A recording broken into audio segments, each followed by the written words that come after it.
Oh, good God morning. I am Rosa J, doing it God's way. And I'm about to go to a family's homegoing celebration. Sometimes I have a tendency, and maybe you do too, to overlook things. Because perhaps you get caught up in your own stuff. Meaning that the beginning of this month, I fell down a flight of cement steps. To my amazement and my blessing, I didn't break anything. However, I sprained a lot of stuff.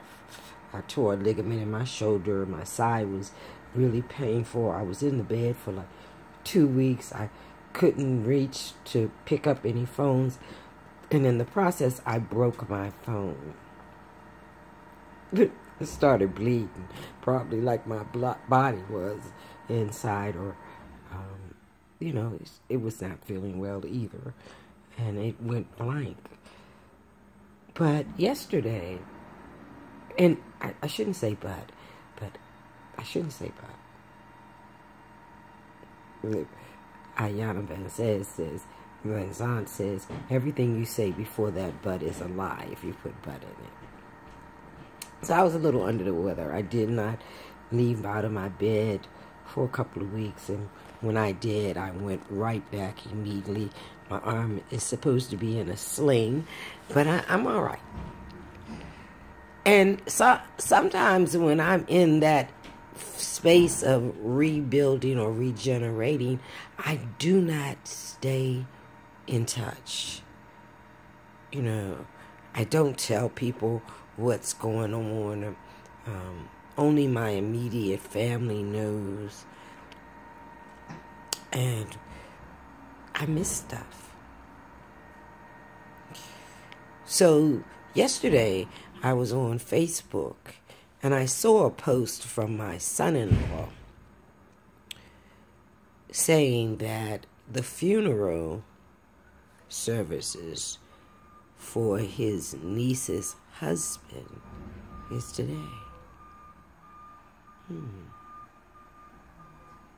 I didn't even pay attention that he had left this dimension. I didn't even know. His niece, I've known for the last 10 years. I knew her when she was in high school. I've seen her expand to become an amazing police officer, mother, wife, daughter. This morning when I woke up, my spirit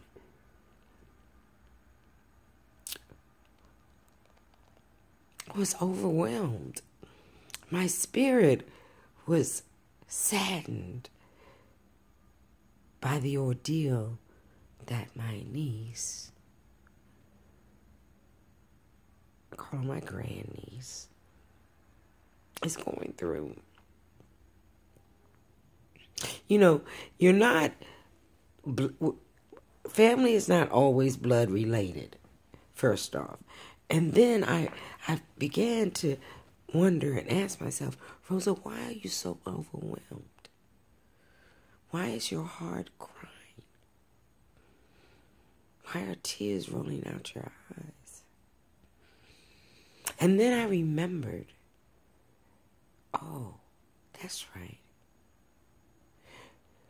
When I was 16, on my way to college, in fact, I was 17 when I came home from my first semester in college, the gentleman that I was dating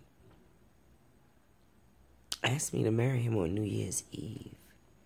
And they found him in the back of his car, or in the front seat of his car, on New Year's morning, dead. It was cold that night, and he had been drinking. And he was in a new experience, and he fell asleep and froze to death. And my grandniece's experience brought all that feeling back up. It made me remember how she must be feeling. No, I didn't have children by him. No, we weren't married. But the passing of your partner, whether you're married or not, is a trauma. It's a deep trauma. You start wondering all the things that you should have told him or her. All the things you could have done. Perhaps you could have done something differently.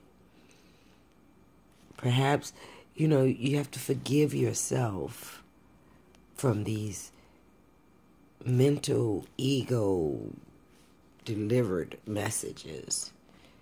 For the one thing that I know and that I decided to believe in is that I am not in control of when someone passes or when I pass. That's inevitable. The one thing that we know, that we will release this body at some given time. The other thing that I know is that spirits go back to God, and God is everywhere. So therefore, the spirit of my ex and the spirit of her husband and anyone else that I have no longer physical access to is always around. And if I quiet my mind a little bit and look out for them, I will see them.